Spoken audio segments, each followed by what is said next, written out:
Good morning, Nebraska. Cubs won the World Series. Trump won last night. These institutions didn't win. I tell you, it couldn't go much better right now.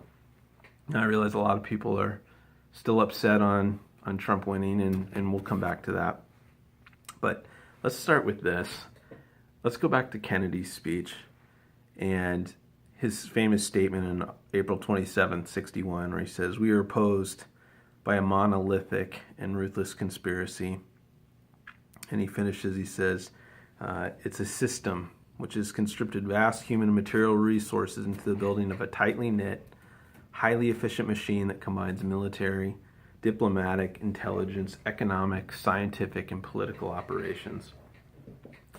And as we thought through this, we've seen this unibrow up in D.C.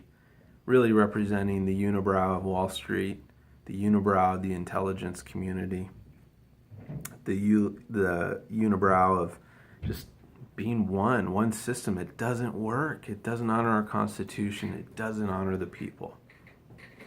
And people are getting confused this morning, trying to base the morality of what we're doing on a person and ignoring the morality of the people behind the institutions that are really in control of this monolithic operation.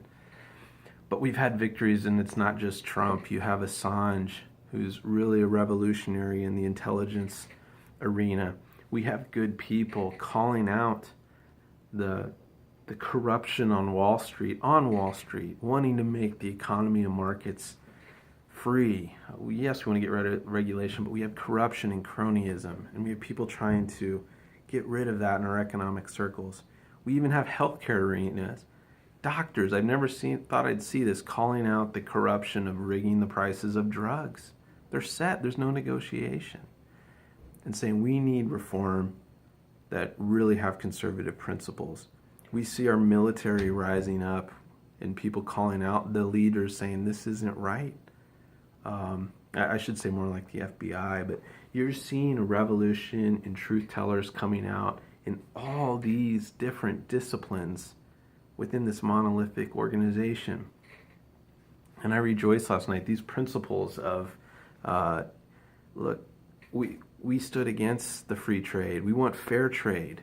We don't want fast track authority. We want the constitutional authority for trade treaties. We don't want to give up our sovereignty to these international boards. And we need better deals. And it's not just me. We've had that being argued from Buchanan many years ago to a few conservatives that were silenced, like Larson. And then there's myself. And no one that has these messages gets allowed by this monolithic unibrow thinking to be heard. And that's why, many of us were silenced. But the media built his name because he displayed the greed and the empireness and this power. And so his name was built on The Apprentice. And I think he always had a heart for this country, but then he's changed. The media made him, and then they tried to take him down because he fought against their narrative. But it was too late. He was built up. So it almost had to be that way. It had to come from somebody who had this money to fund these dreams and reject the Wall Street money like we did. But we didn't have the money to fund what he'd funded. And he didn't have the fame and name recognition to go with it. So it had to probably happen this way. For an imperfect individual in the past to rise up and now do what he did. It's amazing. But it's also, we saved lives last night as we fought, the Ron Pauls and the Rand Pauls and myself. We fought against this interventionism because we understand conservatism is limited government. By definition, a worldwide military presence, it's against, we're like the British in our founding, and it's not limited. And we avoided war last night. I promise you, we'll never be able to prove it. We avoided war and the loss of lives for a cause that really doesn't point back to defending American constitutional values. And that's a great thing. We're going to see vets not be overlooked again. I know those promises are going to come through. Not pushing off to the side until they're squealing by the partisans. We're going to take care of the people that fought for our freedom. And no more lies of securing the border from the GOP and Dems. It's been 86, and even the last 2 years, and campaigning on it, and not Republicans not even getting something out of committee. And I realize there's no consensus on what to do with illegal immigrants still here in this country, but there has always been consensus to secure the border, and we're going to get that done. It's going to be great. He's going to build teams. As a real estate guy myself in 2 companies, and the issues are too big, you can't do it yourself, and that's a mistake. But he's always proven to build great teams. I'm excited to see who he puts on that cabinet. We're going to get different thinkers, American thinkers, better thinkers. We're going to make things better. That's going to be great. Where I was wrong, I want to admit I was wrong. I can't believe he won the election. I thought surely these ballots or something would happen. I was wrong. So, a big apology to the election people that watched over this election. It looks like it came off true. So I got to own that and apologize. I'm also excited. There's going to be no more excuses for Republicans. They're going to have all the branches. They're going to have to learn to be for something, not always against something, because there's no one to blame anymore. There's no mythical figure to create to fight and be the evil one. It's your chance to create. And I so wish I was there as an entrepreneur. I'm used to creating principled progress, again, with the understanding of limits of the Constitution. But the no's are going to have to turn into yeses, and progress is going to have to be made. But the warning, and I'll guide you as I have for a while, Republicans, the contract with America, you had the same conditions, the same framework, but it failed because of the lust for power for all the individual members. To succeed, that's going to have to be tabled. We need to work as a team of conservatives and prove these values can work. But the old values of conceding to the cronies, the Wall Streets, the multinational corporations that they want is over. It's got to be about what's in the best interest for the general people at large. And so I'm really excited about seeing that happen.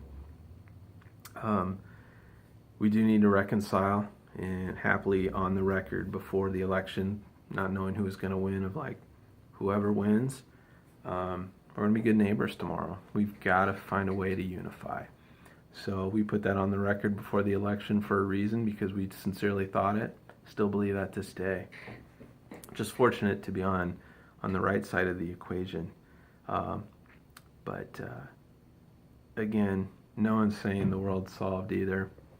We still have spiritual condition problems. That's not going to change with Washington. But we need the churches to step up, do their part. Everyone needs to do their part. We need change in healthcare. We need changes in our economy. We change politics. I can go on and on, schooling. But it all comes back to fundamentally changing one thing: truth, humbleness, and honesty. And if we seek and act with those traits, each individual can help reform their area.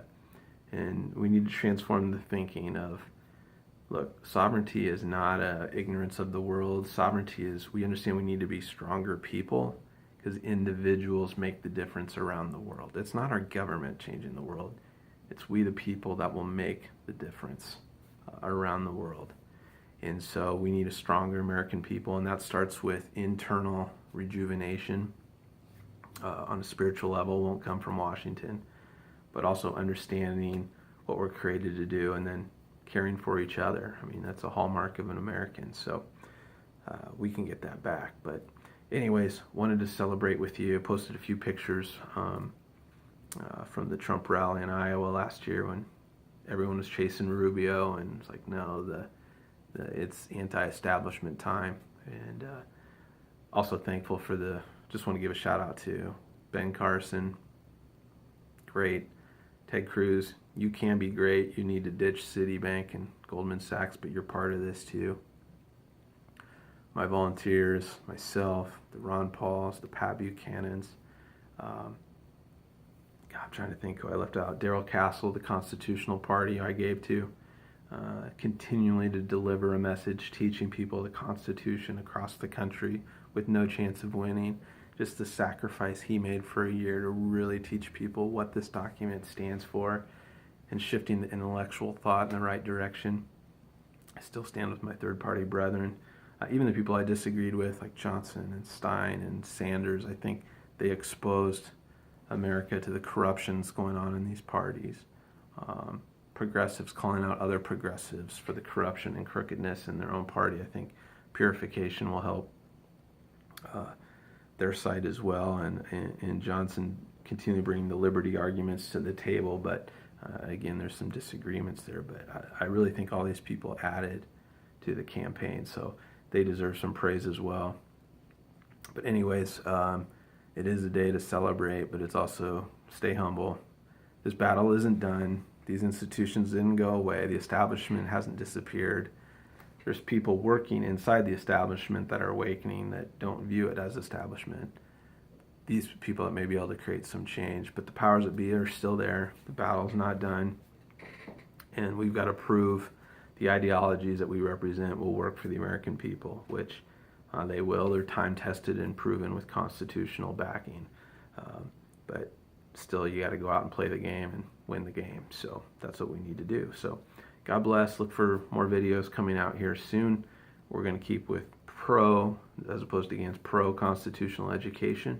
And I'm excited about a project people are putting together, kind of documenting what things said in the past, because we need more of these beliefs to win in Washington and prove that it's out there. Trump didn't invent it. It's just he had the resources to promote it. He had the name built by the media to get there. And so good on him. Good on him. So be in touch.